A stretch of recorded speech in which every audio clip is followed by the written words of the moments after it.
বিশেষ করে আওলাদ ভাই দৃষ্টি আকর্ষণ করতেছি। হ্যাঁ আওলাদ ভাই, আমাদের সার্ভারটা কাজ করা শুরু হইতে আমরা এক একটা প্রবলেম ফেস করতেছি, মানে এক একটা চ্যালেঞ্জ আমাকে উপরে আসে।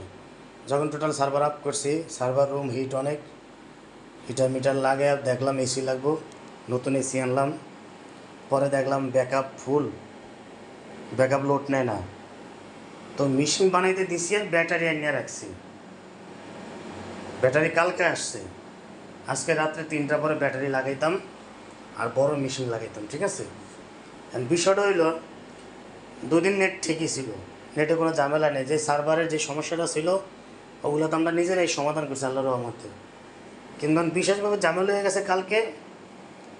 এটা কালকে রাত্রে 12টা বাজে আসছে ঢাকা থেকে, এই ব্যাটারিটা 32,000 টাকা ভাইয়া। কালকে 12টা বাজে আসছে ব্যাটারিটা। তো মিশিং আজকে রাত্রে আসার কথা, আসলে কি আমরা আইপিএসটা লাগাই দিলে আজকে যে ঝামেলাটা হয়েছে আইপিএসের কারণে ঝামেলাটা হইতো না। বিষয়টা হলো ভাই, আপনার লাইন বন্ধ হইলে আমাকেও লজ্জা লাগে, শরম লাগে, ইয়া লাগে। যদি আপনার লাইন এরপরে নেক্সট টাইম বন্ধ, আর কি কিছু করার নেই আমার। আমি নিজে আপনার একটা ভালো কোম্পানির লাইন লিয়ে দিই, যে কোম্পানির লাইন বন্ধ হয় না।